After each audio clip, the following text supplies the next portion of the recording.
Hello and welcome to maths and paintings. আজকে একদম নতুন একটি ট্রিক্স তোমাদের দেখাবো, যে ট্রিক্সের মাধ্যমে তোমরা খুব ইজিলি কী করতে পারবে না মাল্টিপ্লিকেশন করতে পারবে, অর্থাৎ তোমরা যে কোনো সংখ্যার গুণ করতে পারবে। ট্রিক্সটি হচ্ছে মাল্টিপ্লিকেশন অফ জাপানিজ মেথড। খুব ইজি ট্রিক, প্রত্যেকে যদি মন দিয়ে দেখো তাহলে তোমাদের খুব ভালো লাগবে এবং তোমরা শিখতে পারবে। ফার্স্ট অফ অল, আমরা সাধারণত কি করি, ধরো দুটি সংখ্যার আমরা মাল্টিপ্লাই শিখছি, অর্থাৎ এখানে আমি একটি টার্ম লিখেছি 22 ইন্টু 22, অর্থাৎ 22 ইন্টু 22, দ্যাট ইজ 22 স্কোয়ার। আমরা জেনারেলি কীভাবে শিখি, আমরা শিখি 22, তার নিচে আমরা লিখি 22, দুটোকে আমরা মাল্টিপ্লাই সাইন দিই। ফার্স্ট আমরা করি এই টার্মটি দিয়ে, অর্থাৎ এই ডিজিট দিয়ে উপরের দুটোকে মাল্টিপ্লাই, প্রথম ঘর ক্রস করি, দেন টেন্সের ঘরে গেলে এই ডিজিট দিয়ে আমরা এই দুটোকে মাল্টিপ্লাই করি, দ্যাট ইজ 4 অ্যান্সার হয় আমাদের 4 8 4। আজকে কি করব, এই মাল্টিপ্লিকেশনকেই আমরা অন্যভাবে শিখব এবং খুবই ইজিলি পদ্ধতিতে। তাহলে দেখো, আমরা যদি 22 ইন্টু 22 করতে চাই, কিভাবে মাল্টিপ্লাই করছি খুব মন দিয়ে দেখো। প্রথমে এখানে যে ডিজিট দুটো আছে সেই অনুযায়ী আমি দুটো করে দাগ টানছি, অর্থাৎ প্রথম ডিজিট আমার 2, তাহলে আমি দুটো দাগ নিলাম, একটু গ্যাপে আবার দুটো দাগ নিলাম, যটা এখানে সংখ্যা থাকছে সেই অনুযায়ী আমি দাগ নিচ্ছি। এখানেও আছে 22, তাহলে তার ক্রসে আমি এখানে দুটো দাগ নিয়ে নিলাম, এবং এখানে যেহেতু 2 এবং 2 আছে তাহলে তার ক্রসে আমি এখানে আবার দুটো দাগ নিয়ে নিলাম। আমার কিন্তু গুণ কমপ্লিট, জাস্ট ক্যালকুলেশন। খুব মন দিয়ে দেখো, যেখানে যেখানে পয়েন্টগুলো ইন্টারসেক্ট করেছে সেই টার্মগুলোকে আমরা ক্যালকুলেশন করব, তাহলে কিন্তু আমাদের অঙ্ক অর্থাৎ মাল্টিপ্লাই হয়ে যাবে। এখানে আমাদের দেখতে হবে কোন কোন টার্ম অর্থাৎ কোন কোন পয়েন্টগুলো কাটাকাটি করেছে নিজেদের মধ্যে। এখানে দেখে নাও 1 2 3 4 4, এখানে দেখে নাও 1 2 3 4 5 6 7 8 8, তাহলে অর্থাৎ আমরা এই যে ভিতরে ঘরটা দুটোকে অ্যাড করে লিখব। এখানে দেখে নাও 1 2 3 4 4, আমার অ্যান্সার 4 8 4। দেখো অ্যান্সার একদম মিলে গেছে 4 8 4। তাহলে আমরা কত ইজিলি এটাকে লিখে নিতে পারলাম। চলে যাবো অন্য একটি অঙ্কে, তোমরা তাহলে আরও ইজিলি বুঝতে পারবে।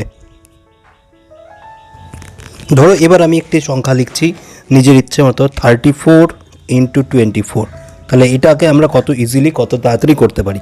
প্রথম সংখ্যা আমি দেখতে পাচ্ছি 3 আছে, তাহলে 3টে দাগ টানছি 1 2 অ্যান্ড 3। তারপরে সংখ্যা দেখো 4 আছে, একটু ঘর ছেড়ে আমরা 4টি দাগ টানছি 3 অ্যান্ড 4। এইখানে দেখো প্রথম সংখ্যা 2 আছে, তাহলে এইখানে আমি প্রথম দুটো ঘর টানছি,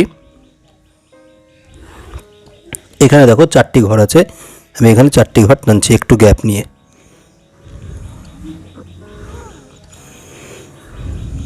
ব্যাস, এই হয়ে গেল আমাদের দাগ। এইবারে কি দেখতে হবে আমাদের, এই টার্ম এবং এই দুটোর সাম কতগুলো জায়গায় কাট করেছে। খুব ভালো করে মন দিয়ে দেখো কত জায়গায় কাট করেছে। এখানে গুণ করো, যোগ করো, 1 2 3 4 1 2 3 4, অর্থাৎ 16টি কেটেছে। এখানে 16, আমরা কি 16 লিখবো না, 16 লিখবো না, অনলি 6 লিখবো। 1টা ক্যারি ফরওয়ার্ড করবো পাশের জনের জন্য। তাহলে এইখানে আমি লিখছি 6, 1 আমার হাতে থাকলো। এখানে কাট করেছে 1 2 3 4 5 6 7 8 9 10 11 12 13 14 15 16 17 18 19 20 প্লাস 1 দ্যাট ইজ 21, 1 লিখলাম, 2টা ক্যারি ফরওয়ার্ড হলো এর কাছে। নেক্সট 1 2 3 4 5 6 প্লাস 2 8, তাহলে অ্যান্সার হয়ে গেল 816। আছে কোনো ম্যাজিক? কত ইজিলি একটা ট্রিক, যে কোনো ডিজিটকে আমরা মাল্টিপ্লাই করে দেখাতে পারছি। আরও একটি দেখাবো, এবার তোমাদের খুব পরিষ্কারভাবে বোঝা যাবে, তাহলে তোমরা আরেকটু দেখে নাও। চলো নেক্সট আমি একটি সংখ্যা দেখাচ্ছি, যে কোনো, সাপোজ 56 ইন্টু 34।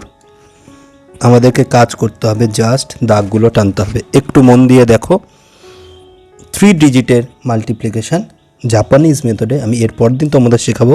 আগে তোমরা এইটা আয়ত্ত করে নাও, এটা হ্যাবিচুয়েটেড হয়ে নাও। 3 ডিজিট এরপর দিন আমি দেখিয়ে দেব। প্রথমে হচ্ছে 5, 1 2 3 4 5।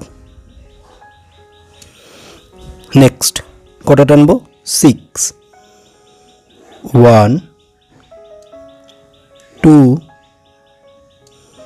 3 4 5 6 কমপ্লিট। নেক্সট 3, 1 2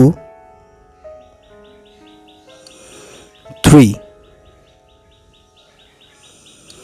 নেক্সট 4, একটু গ্যাপ দিয়ে অবশ্যই 1 2 3 and 4। নেক্সট কাজ কি বলেছিলাম? নেক্সট কাজ আমরা বলেছিলাম এই ডিজিটটা ক্যালকুলেশন করব, এই কাট আউটটা ক্যালকুলেশন করব এবং এই টোটালটা ক্যালকুলেশন করব। তাহলে প্রথমে এটা ক্যালকুলেশন করি। এখানে আছে 6টি ঘর, 1 2 3 4 5 6 কেটেছে, দেখো প্রত্যেকটা ঘরে 1 2 3 4, তাহলে 6 এবং 4 24। এখানে আমার 4 বসে গেল, হাতে 2 ক্যারি ফরওয়ার্ড হলো মাঝখানের জন্য।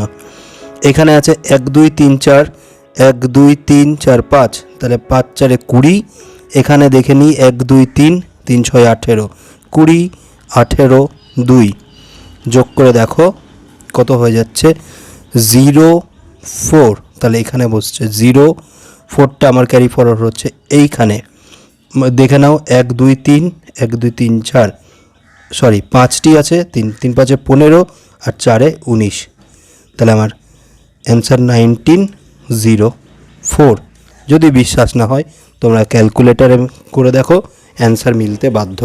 অর্থাৎ যে কোনো 2 ডিজিট আজকে দেখালাম যে তোমরা মাল্টিপ্লাই কিভাবে করবে জাপানিজ মেথডে। এরপর দিন 3 ডিজিটটা দেখিয়ে দেবো, কারণ সেটা আরেকটু কমপ্লিকেটেড, তার জন্য আজকে দেখালাম না।